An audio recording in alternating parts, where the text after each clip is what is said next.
Desde el Preclásico medio y tardío existían en la Cuenca de México aldeas y algunos importantes centros cívico-religiosos como Tlapacoya, Tlaxico, Temamatla y Cuicuilco. Se caracterizan por tener estructuras monumentales como juego de pelotas y basamentos donde se sepultaban edificios con mayor estatus. Entre las actividades principales de las poblaciones estarían la producción agrícola y la explotación de diferentes recursos naturales como el basalto y la obsidiana, entre otros. Otra actividad importante debió ser el intercambio de bienes con lugares lejanos. En los materiales y arquitectura de sitios en varias partes de la Cuenca de México se observan fuertes influencias del Golfo, de Guerrero, Morelos, Oaxaca, el área maya y el occidente de México.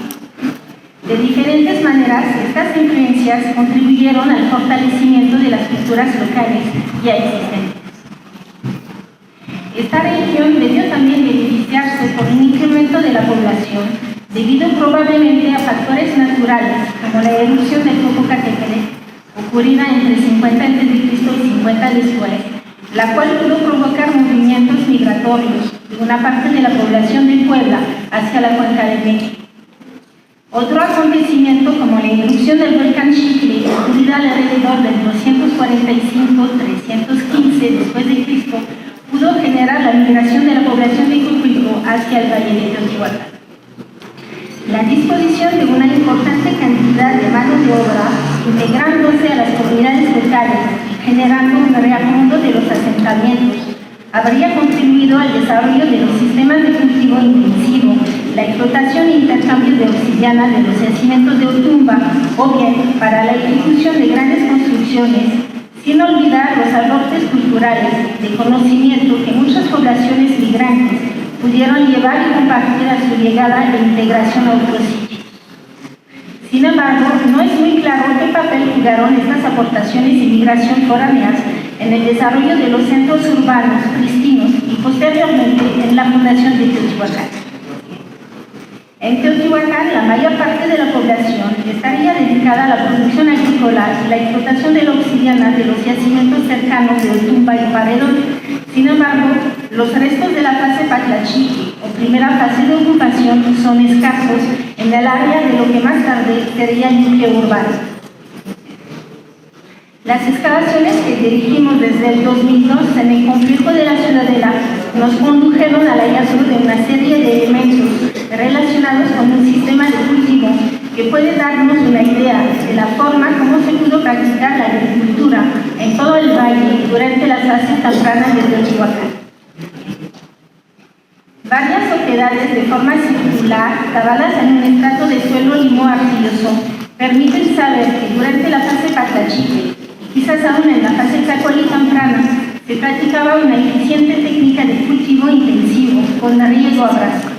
En estas oquedades, identificadas como Huemiles, se cultivaba el maíz, chile, amaranto y frijol, entre otros.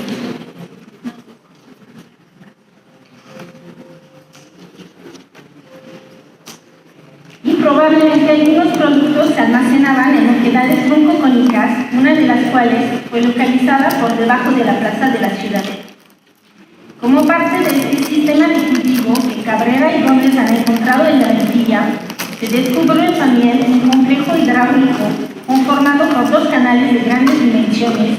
Se trata de obras de tal magnitud que difícilmente pudieron haberse realizado sin la conducción y coordinación del Estado, o al menos un grupo con mucho poder que se encargaría de dirigir su construcción, mantenimiento y probablemente la administración en el uso del agua para irrigar los campos de cultivo. Sorprendentemente registramos que la clausura de esta obra, al igual que muchos otros canales, pudo haberse sucedido a inicios de la fase Tlacuali, con lo cual necesariamente en una fase temprana del desarrollo de Teotihuacán debió haberse afectado al sistema de producción agrícola practicado en el valle. Siguiente. Las parcelas de cultivo debieron estar limitadas por canales que conducían el agua y ser ocupadas por las viviendas de los grupos dedicados a la producción agrícola, muchas de ellas hechas con materiales perecederos sobre pequeñas plataformas. Siguiente. La clausura, como antes la construcción del sistema de canales, debió ser una decisión avalada por el Estado, que habría desarrollado las estrategias necesarias para asegurar el abasto y suministro de alimentos. Hacía ya tiempo que en Teotihuacán se había rebasado la capacidad del valle para producir los alimentos necesarios para la subsistencia de los habitantes. La integración y expansión de la antigua red de vínculos económicos y sociales habría sido quizá la alternativa al sistema de producción de alimentos desarrollado en el Valle de Teotihuacán. En el primer siglo de nuestra era, las construcciones de lo que puede designarse como los inicios de la ciudad se multiplican considerablemente, ocupando y desplazando poco a poco las parcelas agrícolas. Siguiente. La información disponible permite suponer el surgimiento y rápido crecimiento de lo que podría considerarse un primer complejo urbano, extendiéndose por medio de una vía de comunicación principal norte-sur, la Calzada de los Muertos, en torno a 3 elementos importantes ubicados donde se construirían las pirámides del Sol y de la Luna, y más al sur la Ciudadela. A partir de la fase Tzacuali se incrementa notablemente la manufactura de los bienes en Teotihuacán, en tanto que el abastecimiento de productos básicos desde las comunidades agroartesanales del valle y de la cuenca se multiplica. Las materias primas que proveen a los numerosos talleres artesanales llegan tanto de áreas circunvecinas como de lugares lejanos que sirven para cubrir las necesidades de la población. Siguiente. La extracción de la obsidiana gris de Otumba y de Paredón se intensifica, en tanto que la obsidiana verde de la Sierra de las Navajas sigue aún siendo menor. Una parte importante de la obsidiana gris estaba destinada al uso local, en tanto que otra parte se distribuye de manera regional, lo que sin duda representa un beneficio para la economía de la ciudad. Los excedentes debieron estar controlados por una institución que asegura la eficiente distribución e intercambio con regiones bajo su esfera de control y otras más lejanas. El aparato estatal, conformado por diversas instituciones, debió para entonces monopolizar y centralizar el poder que ejercería probablemente una sola persona de manera autárquica, amparado por la religión. Siguiente. En el lugar donde tiempo después se edificaría la Ciudadela, se construyeron varios conjuntos arquitectónicos y estructuras, constituyendo lo que postulamos sería un primer santuario del creciente y cada vez más importante conjunto urbano que para entonces contaba con más de 50,000 personas. Desde 2006, la estrategia planteada por la autora para acceder a la información de los primeros niveles ha contribuido de manera significativa al conocimiento de la ocupación en las fases iniciales de Teotihuacán. Siguiente. Los diferentes elementos arquitectónicos que han sido explorados corresponden a 3 conjuntos arquitectónicos, así como por 15 estructuras. A partir de los datos obtenidos por las excavaciones, se pueden señalar los diferentes rasgos que caracterizan las fases tempranas de ocupación en Teotihuacán. Siguiente. 1. El complejo urbano era mucho más grande en la fase Tzacuali, e incluso me atrevería a plantear que la Ciudadela fue el punto inicial de dicho desarrollo, estableciendo el centro y eje del mundo, pues algunos datos sugieren la presencia de elementos fundacionales y relacionados con la significación ritual de reactualización del tiempo mítico. Siguiente. 2. Existe desde la fase Patlachique el trazo de la Calzada de los Muertos, que se volverá posteriormente la vía principal de comunicación de la ciudad. Siguiente. 3. El santuario de la Preciudadela y luego el de la Ciudadela eran espacios sagrados donde se rendían culto a Tlaloc, la serpiente emplumada y Zipacl. 4. Siguiente. En cuanto a la construcción, el patrón arquitectónico de distribución, siguiente, contemplaba 1, 2, siguiente, o 3 templos. Siguiente. Los edificios estaban ordenados en torno a patios hundidos y plazas con altares. Siguiente.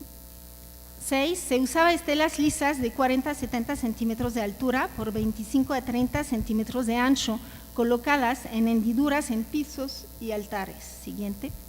7. El talud y tablero de los basamentos y plataformas se distinguía por la ausencia de la moldura inferior y se trataba de un paramento vertical sobre el talud. Siguiente. 8. La orientación de los edificios era de 11 grados al este del norte, aunque hay otros orientados hasta 48 grados. Siguiente. Esta situación es particularmente significativa, pues el edificio 1 de la pirámide de la Luna tiene la misma orientación de 11 grados y no de 15 que tienen los edificios posteriores. Los ocupantes de los conjuntos del primer santuario debieron, además de dedicarse a la conducción del ritual religioso, a la observación astronómica. Siguiente. Al respecto, hay varios elementos que apoyan esta idea: perforaciones que proyectan sombras al colocarse bastones, un grafiti localizado en una subestructura del conjunto 1D, en el que aparentemente se representa un personaje femenino observando una lluvia de estrellas, así como edificios con orientaciones de 11 grados a los que se superponen otros con 48 grados, los que a su vez son cubiertos por edificios con 11 grados, dando la impresión de estar experimentando o buscando la orientación requerida mediante ensayos. Siguiente. 9. Los materiales de construcción eran el tepetate para los muros y tezontle negro para los pisos. Los acabados eran pinturas murales polícromas sobrelucidos de estuco y de barro. Siguiente. 10. Los drenajes eran en general contemplados en la construcción, sin embargo, ha habido casos donde el drenaje fue agregado posteriormente. Las características arquitectónicas de las diferentes edificaciones exploradas del nivel pre-ciudadela permiten suponer que se trataba de un importante complejo cívico-ceremonial ocupado por un grupo de la élite vinculados con la práctica de actividades religiosas y la observación astronómica. Siguiente. Todos los espacios arquitectónicos del que fue un primer santuario construido habían sido dispuestos en torno a 3 elementos por demás significativos en cuanto a su importancia simbólica. Por un lado se hallaba el basamento piramidal que antecedió al que conocemos como el de la serpiente emplumada. Siguiente. Fragmentos de friso localizados durante el proceso de exploración del túnel bajo el edificio indican que también estuvo ornamentado con imágenes de serpientes desplazándose sobre agua entre conchas y caracoles, aunque en un estilo diferente, la anterior. El segundo elemento de igual o mayor importancia fue sin duda el conducto subterráneo que se ubica entre los 13 y 17 metros de profundidad abajo del templo de la serpiente emplumada. El túnel y la primera pirámide que existía sobre él debieron ser los puntos centrales de un santuario utilizado para la escenificación de los rituales alusivos a la creación y al inframundo, el lugar de abundancia, colmado de riquezas, origen de la creación del cosmos y de la humanidad. El tercer elemento que formaba parte de este santuario y que debió también utilizarse como un elemento de la escenificación ritual durante fases tempranas fue la que denominamos como estructura 5. Se trata de un edificio que tiene 123 metros de longitud, lo cual, por los restos que se conservan, planteamos la hipótesis que se trata de una cancha para el juego de pelota. Por nuestra parte, hemos planteado la hipótesis que los ocupantes de los conjuntos del nivel pre-ciudadela fueron los encargados de concebir y construir la ciudadela. La permanencia de las construcciones pre-ciudadela, es decir, el que no todas se hubiesen arrasado al mismo tiempo, podría indicar que la actividad del santuario continuaba en tanto se realizaban las obras de construcción. Los grupos originarios mantendrían de esta manera el control del espacio sagrado y posteriormente, una vez concluidas las obras, pasarían a ocupar los conjuntos 1D y 1E, ubicados al norte y sur del templo de la serpiente emplumada. En consecuencia, habrían sido estos grupos quienes desde siempre tuvieron a su cargo la conducción de los rituales y posteriormente de consagrar los actos de investidura de los gobernantes que obtenían la legitimación necesaria de la serpiente emplumada. Algunos de estos eventos han sido relatados y, según los especialistas, los gobernantes mayas acudían a la ciudad sagrada en búsqueda de su consagración religiosa y legitimización del poder transmitido por los ancestros por medio de ceremonias llevadas a cabo en el lugar de origen, el complejo de la ciudadela. Muchos de los materiales elaborados en diferentes materias primas, objetos y la decoración iconográfica de algunos elementos presentes en las ofrendas del túnel bajo el templo de la serpiente emplumada indican una interacción temprana de Teotihuacán con la región maya. La presencia de jade, ámbar, hule, cinabrillo, cacao, animales exóticos como el jaguar, el coatí o el tapir, entre otros, dan cuenta de vínculos entre las élites. La manufactura de ornamentos como pectorales, cinturones, orejeras y colguijes, que suelen identificarse en representaciones mayas, indican una relación más estrecha de índole política y religiosa.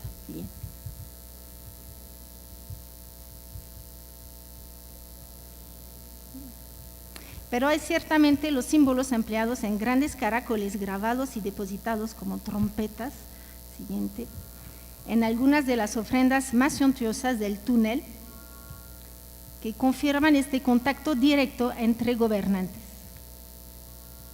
Según Grube Gómez, el estilo decorativo se vincula con sitios del preclásico tardío en la región maya de la costa pacífica. La presencia maya permite suponer una fuerte interacción y el interés económico que tuvo Teotihuacán por obtener recursos exóticos utilizados como símbolos de prestigio.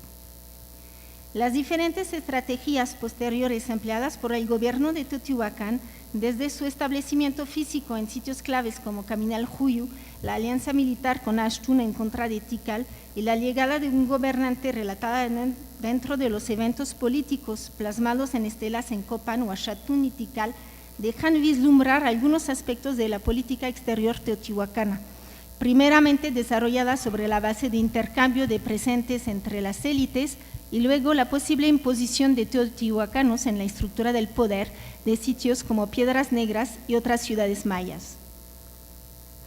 En conclusión, ha sido todo un reto durante los últimos 12 años explorar los niveles de ocupación más antiguos, por ser en primer lugar muy destruidos por los propios teotihuacanos y luego por ser cubiertos por otras estructuras más tardías. No obstante, y con poco presupuesto, las exploraciones conducidas en diferentes temporadas han permitido la recuperación de información valiosa que modifica en mucho la perspectiva e ideas que se tenían no solamente sobre el complejo arquitectónico de la ciudadela, su desarrollo, cronología de los eventos sucedidos en un largo proceso, el uso y su función, sino también sobre los inicios de la ciudad. La información empírica es referente para entender el proceso de ocupación de un espacio que a lo largo de varios siglos tuvo una transformación importante y significativa. Todas las construcciones del primer santuario compartían características que permiten ahora reconocer como propias o comunes de las fases tempranas de Teotihuacán, como el uso de ciertos materiales de construcción y la orientación de los edificios. No prevalecen aún los elementos que caracterizaron posteriormente el modelo urbano teotihuacano único en Mesoamérica. Los ocupantes de los conjuntos del primer santuario debieron además dedicarse a la conducción del ritual religioso, a la observación astronómica. Los datos sobre la orientación temprana y su cambio en tan solo 4 grados es particularmente significativa para cuestionar las propuestas planteadas por quienes se dedican al estudio de la astronomía antigua. Cualquier estudio astronómico deberá partir obligadamente de la consideración de esta nueva información. Por lo pronto, propongo que este cambio obedeció a una rectificación necesaria, resultado de observaciones que realizaban quienes ocuparon el antiguo santuario de la preciudadela y que estuvo vinculada con la salida y puesta del sol. Quizá los resultados de las observaciones realizadas por estos grupos dieron lugar a la modificación de la orientación de todas las estructuras que ya existían en la fase Tzacuali, cambiando de 11 a 15 grados. La preciudadela y luego la ciudadela habría sido concebida y construida como un magno escenario ritual, con capacidad para contener en su interior a miles de personas. En este lugar seguramente se llevaban a cabo los rituales políticos en los que los gobernantes se investían del poder de las divinidades del inframundo y justificaban su posición al amparo de la serpiente emplumada, por excelencia el símbolo del poder. Gracias.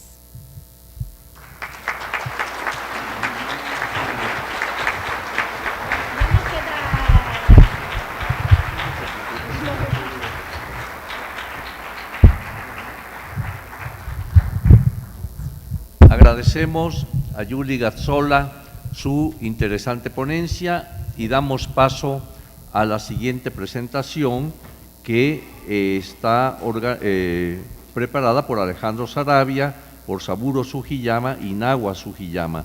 Entonces, se llama Fundación y Transformación de la Pirámide del Sol vista desde el interior de los túneles recién explorados.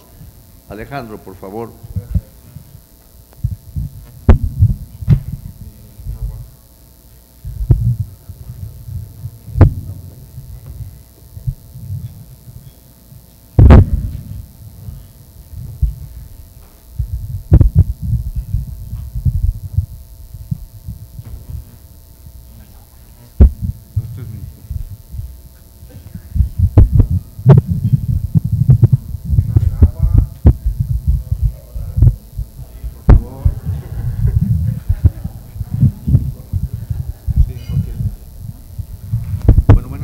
Gracias. Inicio dando un agradecimiento al comité de la mesa redonda que muy amablemente insistieron a pesar de que no quise participar. Gracias por la insistencia, gracias por la participación, la oportunidad de estar aquí. Bien, en otras oportunidades hemos hablado de los túneles antiguos y de los túneles arqueológicos que hemos registrado en la Pirámide del Sol. En esta oportunidad nos vamos a concretar en los resultados que tenemos de las investigaciones de los túneles arqueológicos, dejando por el momento los túneles antiguos. ¿Sí se oye? Bueno.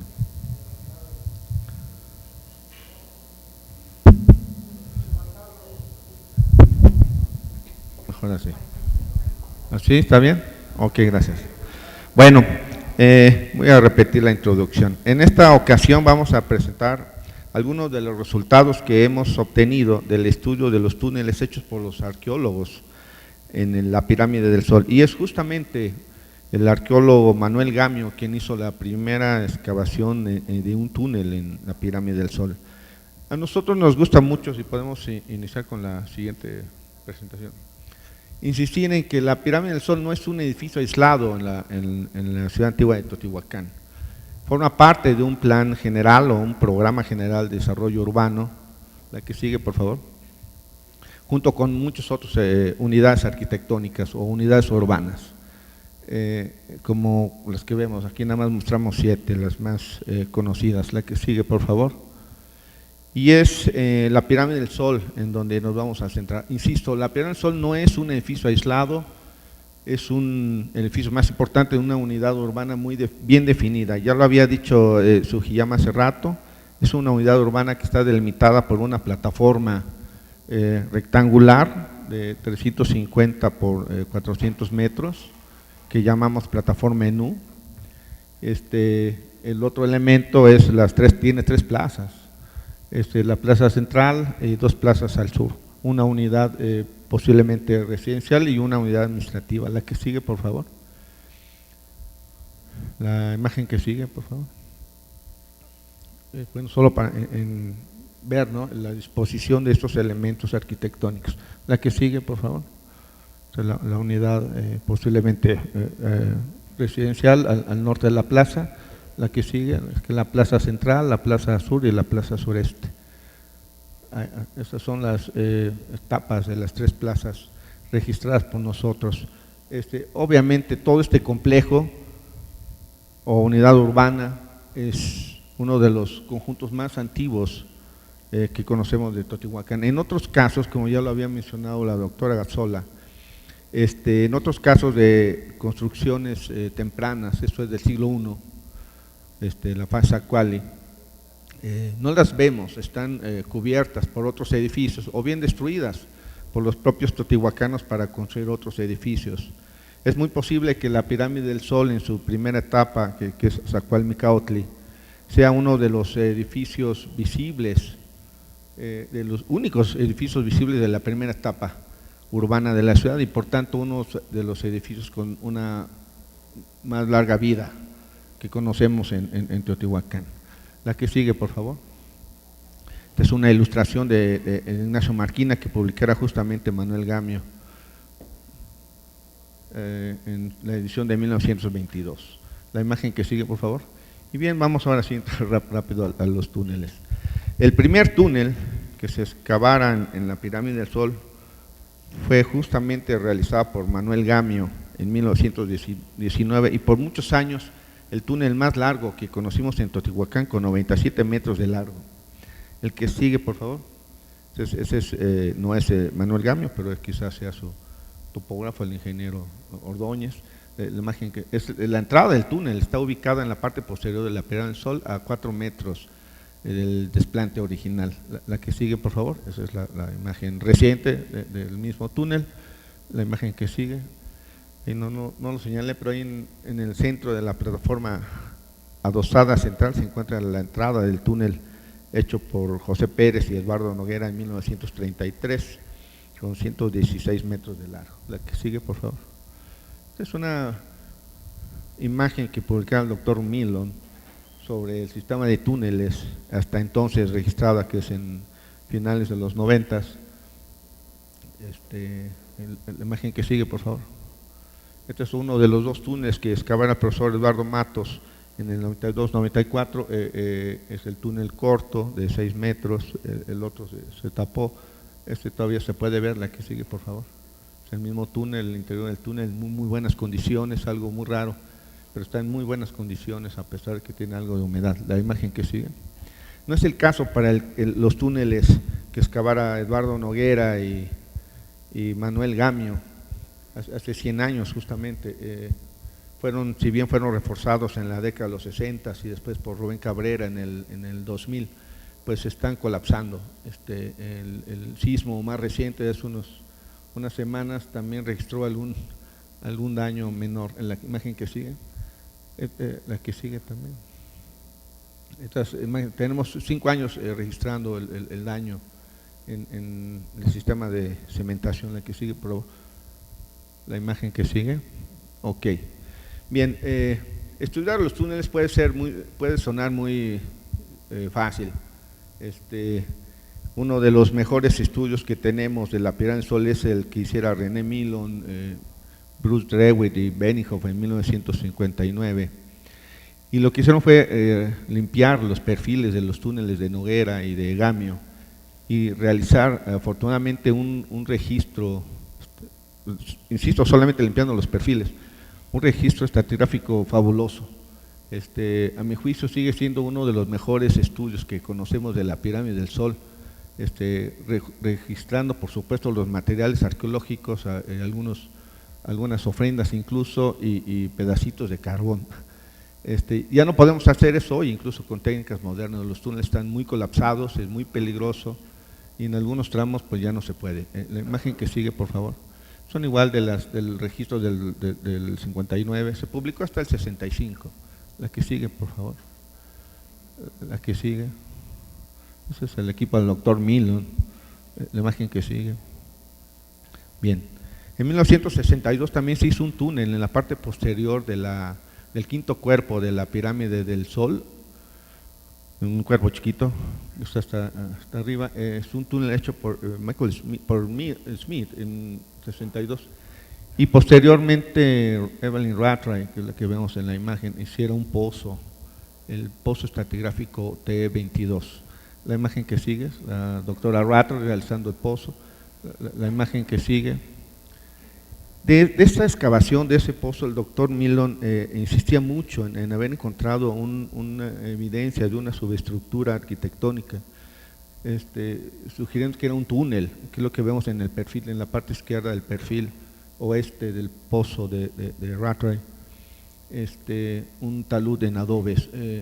No quedó más que un comentario en un artículo de 1992 del doctor Milon, y nos causó mucha inquietud porque no teníamos evidencia que reforzara esa propuesta en algún otro punto de la pirámide. La imagen que sigue.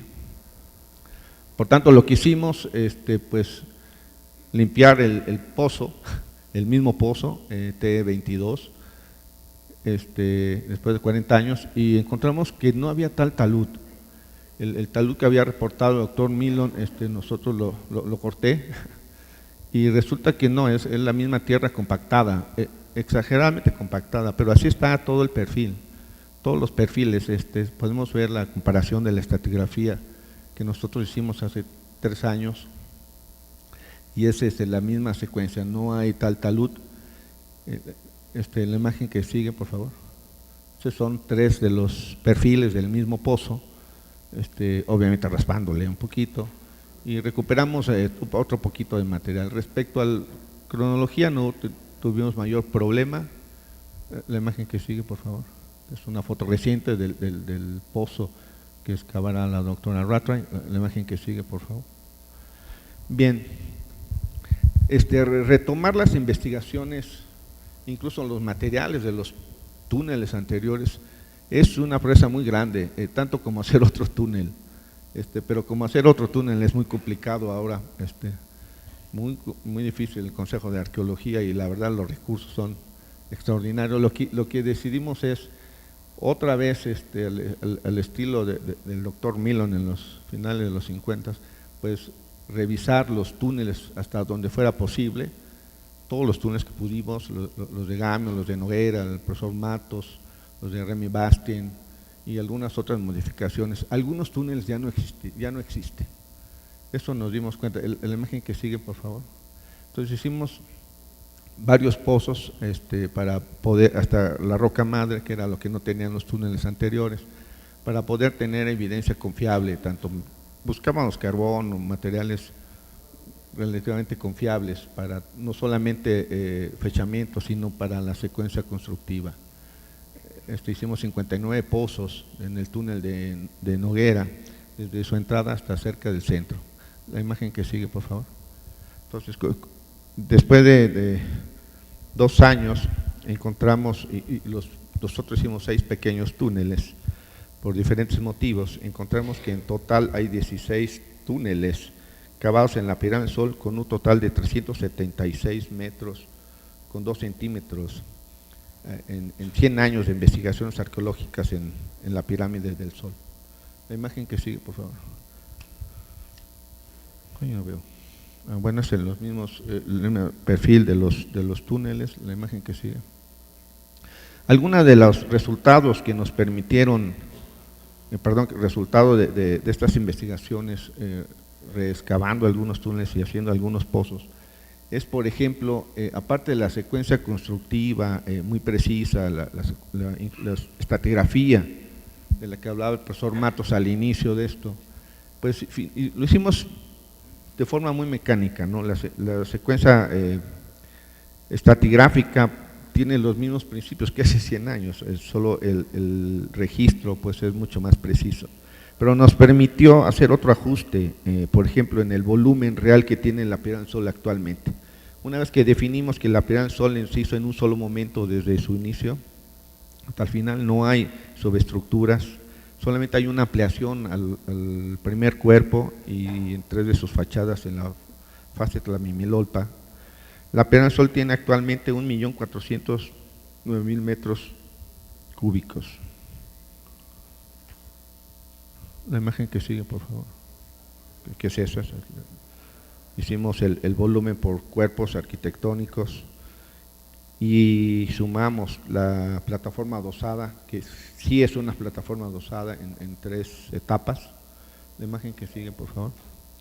Hicimos en el túnel de Noguera algunos pozos, 59 pozos. La que sigue, por favor. La imagen que sigue. En algunos casos encontramos evidencia de edificios previos a la pirámide del Sol. No era una pirámide anterior, eran otro tipo de arquitectura, quizás si bien pública, pues no sabemos, seguramente no eran pirámides, de eso estamos seguros. La imagen que sigue, por favor.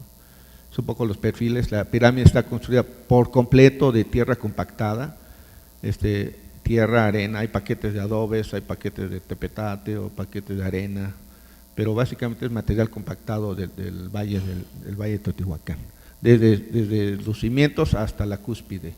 La imagen que sigue, por favor. Bien, otro de los resultados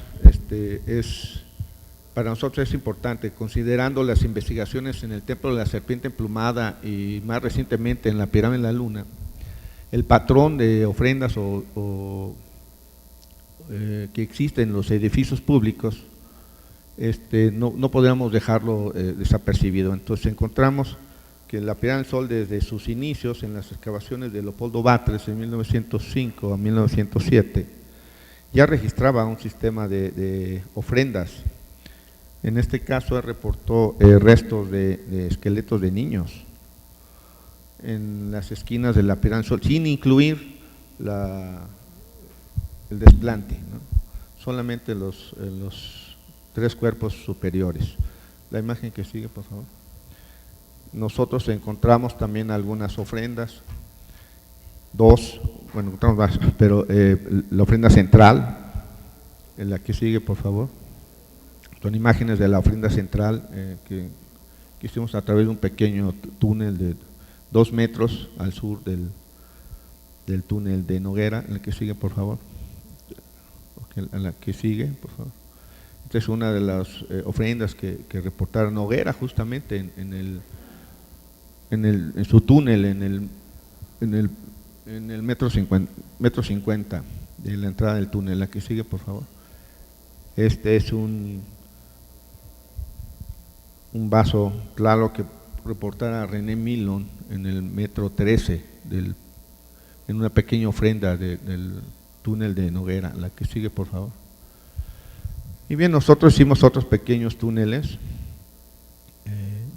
al sur de la plataforma adosada, de 7 metros, de sur a norte, en donde encontramos finalmente un elemento arquitectónico in situ.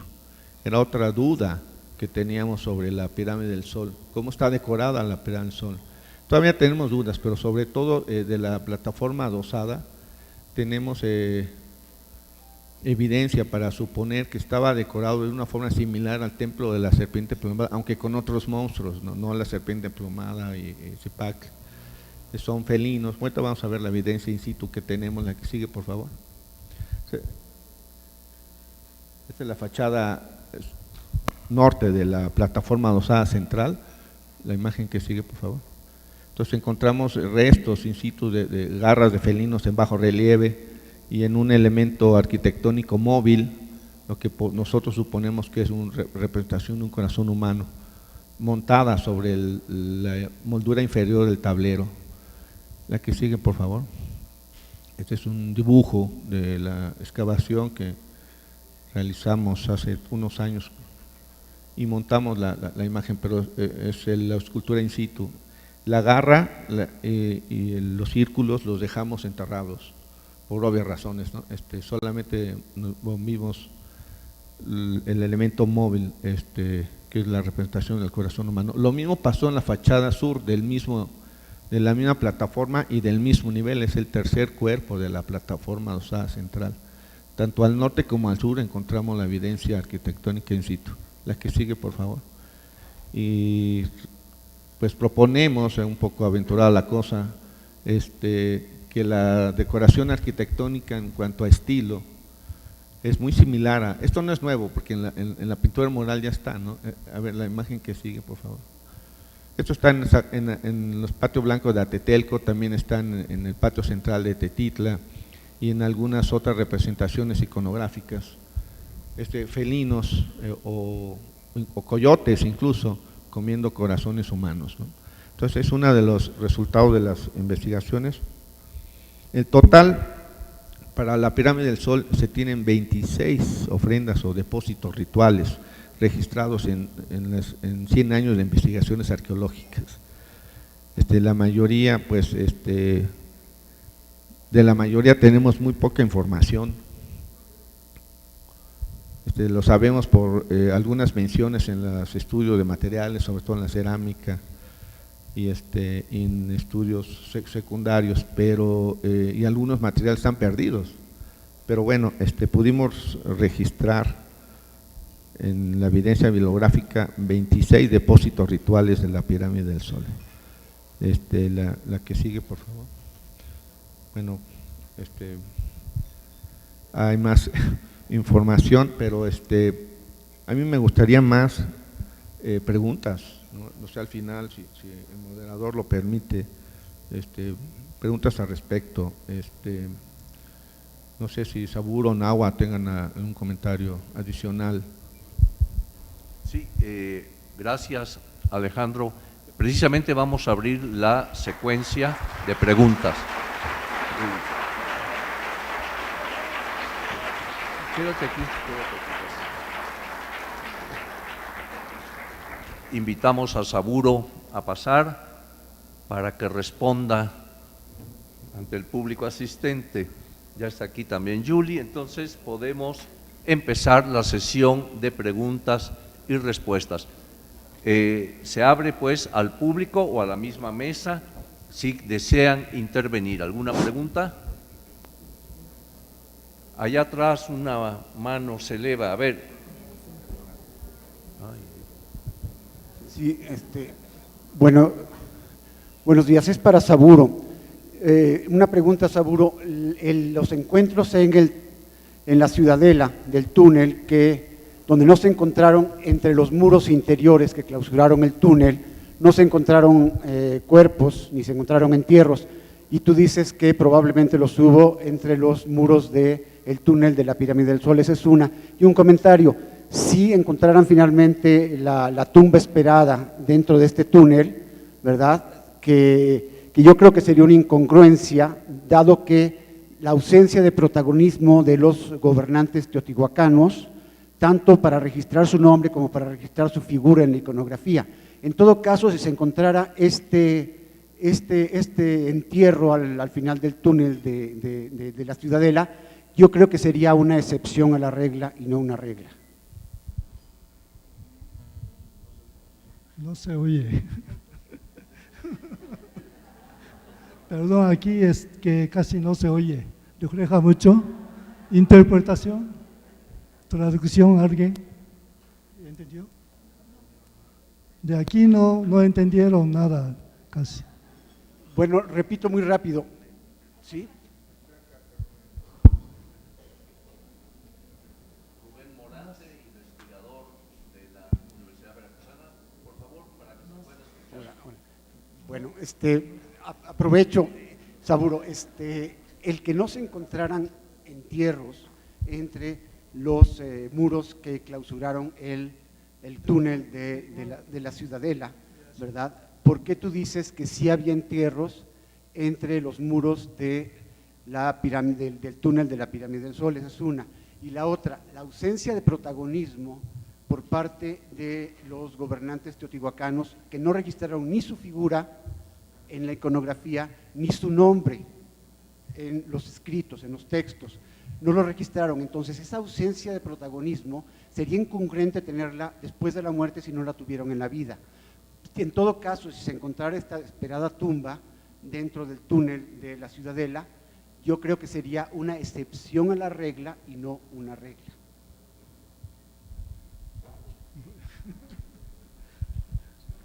Bueno, todavía no entendí bien la pregunta.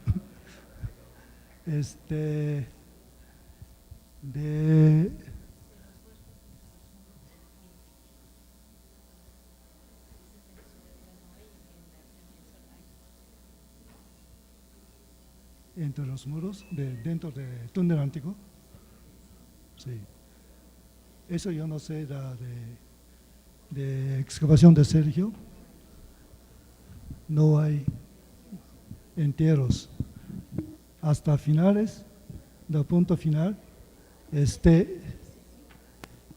Al final, pues sí es que había los cuerpos de gobernantes o personas importantes. Eso sería el lugar ideal, porque ese se queda exactamente abajo del punto central del templo de la serpiente emplumada. Pero ahí sí está alterado. Se ve que es piso, pero ya está medio excavado el piso.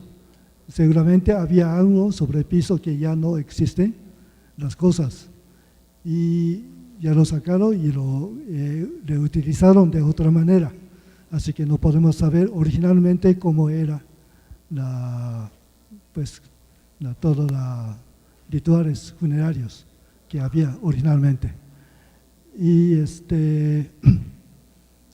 bueno, la cuestión también relaciona la manera de cómo se enteran los individuos de máxima autoridad. O sea, aquí el Tribunal Central, como el caso de mexicas, que no encuentran los cuerpos de gobernadores físicamente, así con los cuerpos, así sino incineraron, muy probablemente, o quemaron sus cuerpos, echaron en las cerámicas algo y eso es lo que llevaban o sacaban, y entonces es muy difícil encontrarlo, no como sacrófagos que se encuentran en Sonamaya o Pacar, en Palenque y otros lados.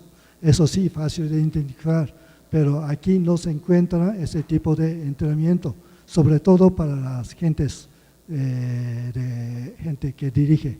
Hay referencias a eso en pinturas murales, como la de pintura mural de agricultura.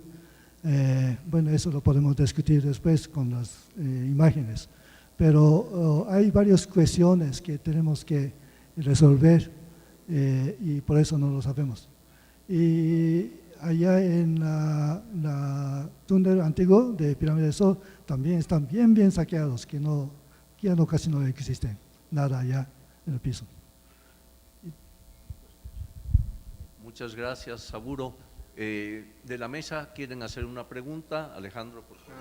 Gracias. Para la doctora Gazzola, no sé si entendí bien. Comentabas que desde la fase Patlachí que había evidencias de la calzada de los muertos. ¿Cuál es?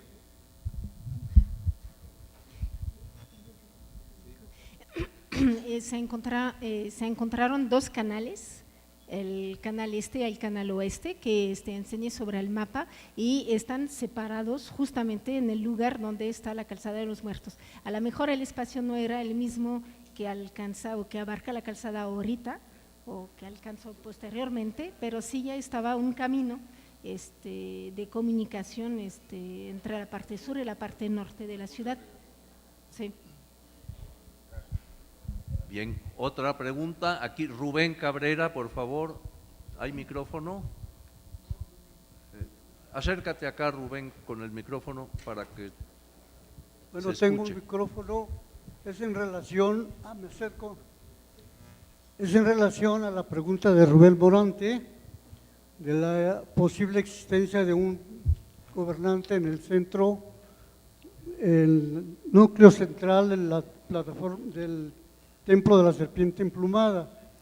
Aparte del entierro 14, que es el que se ha mencionado, que hay una gran cantidad de esqueletos, habían dos fosas más. En una de ellas se encontró un cetro y se interpretaba como un posible cetro de un gobernante. Esas fosas fueron saqueadas, pero no son ostentosas, no son como para un gobernante, pero sí había el cetro y existe la posibilidad de que con el saqueo se llevaron los restos. Gracias, Rubén. A ver, ¿alguna otra pregunta? Acá, sí, por favor.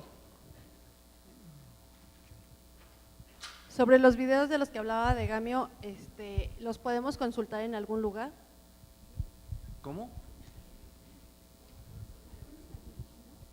¿A quién está dirigida la pregunta? A Saburo. Micrófono. Hablaba de los videos de Gamio que estuvo sacando sobre su estudio, ¿los podemos consultar? De Gamio.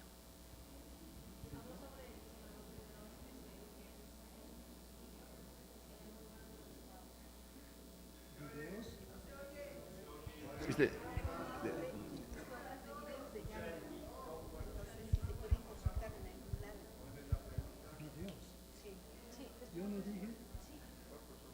no, una aclaración, sí, está preguntando sobre, ella me llama videos, estas imágenes que Gamio realizó en su proyecto de la población. En realidad es difícil localizar varios de estos elementos, hay fotos, etcétera. Yo localicé la pequeñita parte de unos segundos que pudieron ver en la semblanza porque me lo facilitaron de la Cineteca Nacional, donde por cierto hay otro documento muy interesante sobre la tumba 7 de Monte Albán y sobre una danza que Otón de Mendizábal vio y filmó en un momento dado. Pero es muy difícil encontrar el material gráfico de este tipo. Alguien había pedido, Jorge Angulo y luego… Creo que es un montón de preguntas y para cada uno de ellos, y casi que me gustaría que fuera un ir y venir, un chipizape de preguntas y respuestas.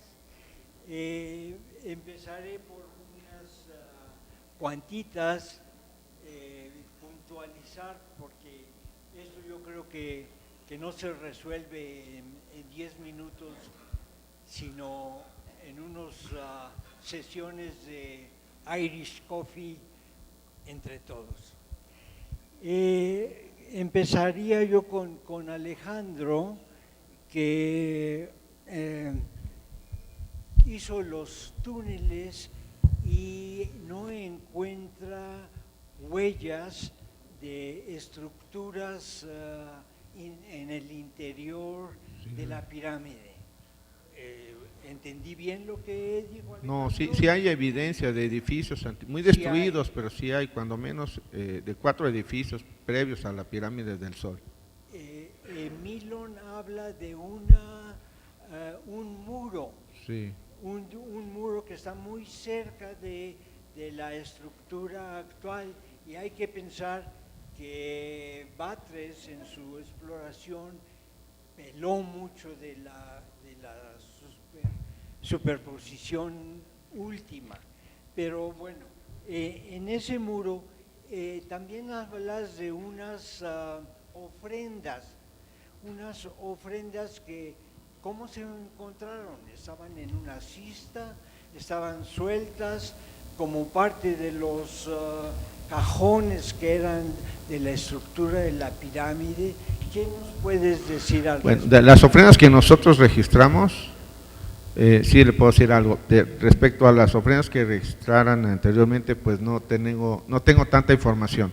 Las que nosotros encontramos desde el 2008 al 2011 con Saburo y con Agua, las encontramos en el relleno.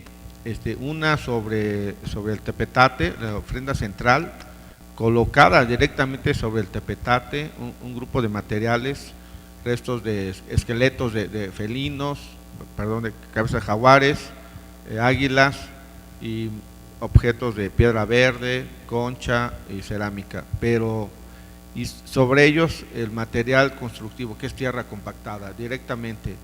La otra ofrenda, la segunda ofrenda igual, es sobre ya en la tierra compactada a cerca de 1 metro de profundidad, sobre el tepetate, y ya se colocó la otra ofrenda, igual una concentración de materiales mucho más escasos. No hay arquitectura para estas ofrendas, no hay una cista o no hay evidencia pues al respecto. Si lo hubo fue material orgánico, pero no hay elementos arquitectónicos directamente asociados para el depósito ritual. Están directamente sobre el material constructivo. Suelto. Sí, bueno, concentrados, no amontonados. ¿No te da la idea de que tuvieron, tal como encontró Saburo en las exploraciones de la Luna, huellas de una caja en donde estaban los jaguares, ¿no te da la idea de que pudo haber habido una canasta de material perecedero que ya no queda? Pues no encontramos evidencia al respecto. Me suena raro, pero en fin, que una ofrenda no esté arreglada. Yo creo que pasaré, si alguien más quiere preguntar, después tengo algo para Saburo y algo para Yuri. Pues de una vez, ¿no? Porque tenemos el tiempo encima, entonces mejor. ¿Ya hay café? Ya hay café. No, ya se están sirviendo ya.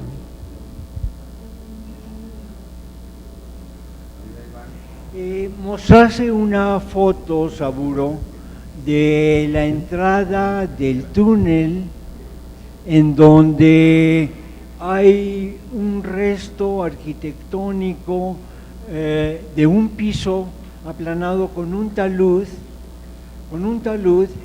y un paramento vertical, no había tablero. Esa estructura es muy semejante, y eso lo voy a presentar yo cuando me toque sábado, sobre la estructura de la primera etapa del Templo de la Agricultura, que dejó Batres abierta, expuesta a que se destruyera. Es muy posible que esas dos estructuras fueran contemporáneas, pero ¿no pudiste ver un poco más de la conformación de la estructura interior con ese piso? A ver si te acuerdas o lo tienes registrado, a qué profundidad está el piso apisonado o ya con estuco, y del arranque del talud con el paramento vertical.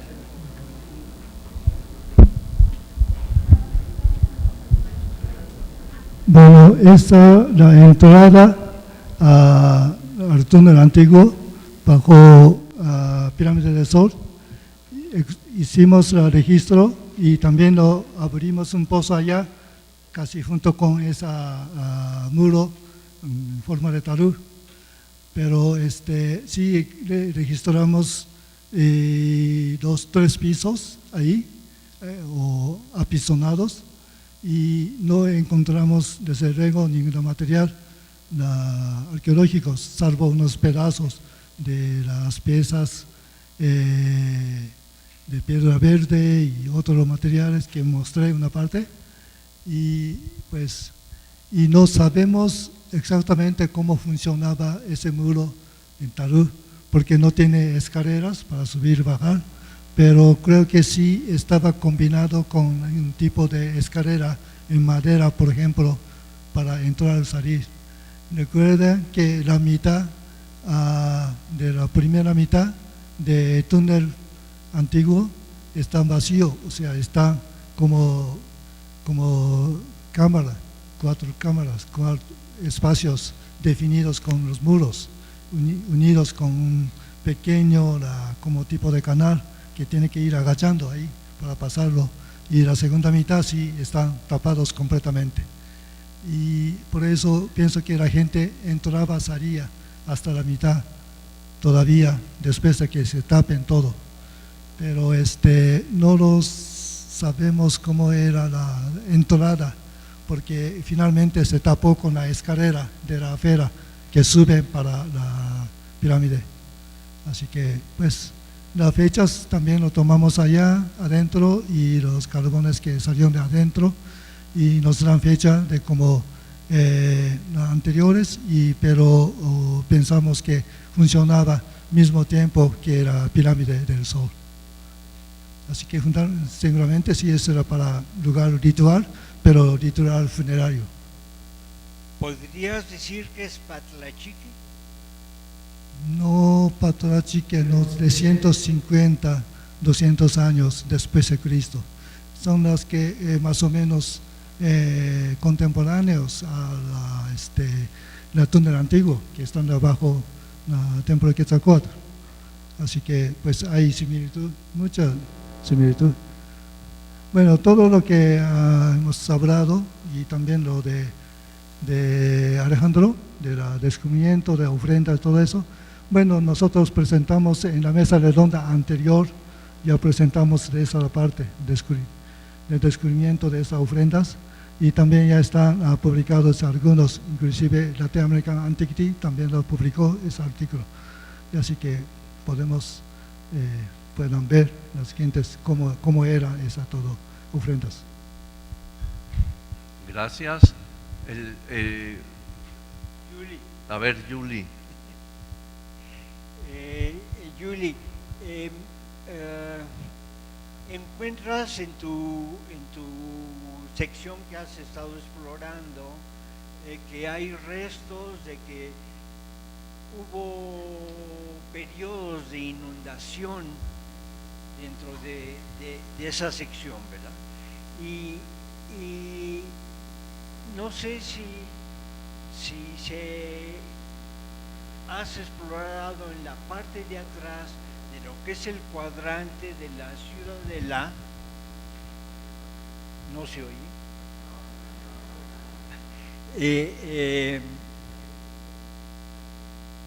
Milon marca un depósito de agua en ese cuadrante. Yo lo anduve caminando hace unos años cuando podía caminar bien y seguramente era parte del río que después se convierte en el río San Juan y ese depósitos, lagunas, lagunetas, pantanos, no sé cómo se podrían clasificar, se continúan hasta donde la parte donde es ahora la sección de la Ventilla, en donde en los pozos estratigráficos que se han hecho hay huellas de sedimentos y partes secas, es decir, periodos de que hubo sequía y periodos de inundación. ¿Nos puedes abundar un poco al respecto? Bueno, en la fase Patlachique no existe el río San Juan.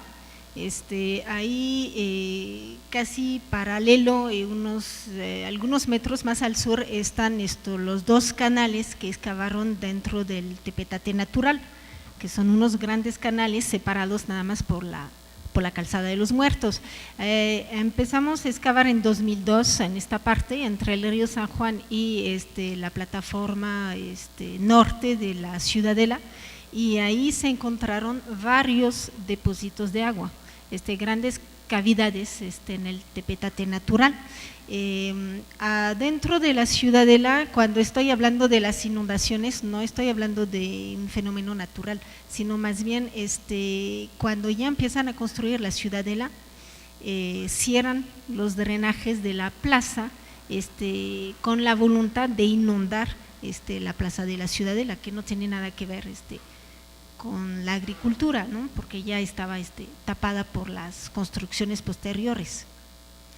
Pero a lo mejor sí en temporadas de lluvia se podía estancar al agua en esta parte, ya que construyeron el drenaje antes de construir el complejo de la Ciudadela para evitar seguramente que se inundara. Y cuando ya empezaron, ya terminaron de construir el complejo, cerraron los drenajes. Bueno, gracias. Muchas gracias. En virtud del tiempo se nos viene encima y entonces no sé si sí.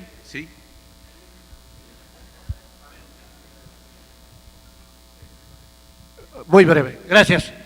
En primer lugar, felicitando a el Instituto Nacional de Antropología e Historia para haber organizado esta sexta mesa, y muy merecido el homenaje a mi maestro Matos Moctezuma, celebrando pues 100 años de las investigaciones de Gamio. Una pregunta muy importante que a lo mejor pasamos por alto es cuando dijo Saburo, bueno, que ha estudiado más de 30 años la cultura teotihuacana y que pues se desempeña en la Universidad de Arizona, en donde señala que, vista la ciudad en su forma arquitectónica, ha estudiado el sistema de medida. Nosotros sabemos a lo que equivale el metro. Quisiera yo preguntarle con respeto, ¿cuál es la medida del sistema, el sistema de medida que tenían los teotihuacanos? Muchas gracias. Fue 83 centímetros. Bueno, muchas gracias porque el tiempo viene encima. Vamos a dar paso, ya todos han ido tomando su cafecito, así que vamos a pasar directamente a la siguiente mesa que preside Yuli Gazzola, e invitamos a los que van a participar que suban aquí.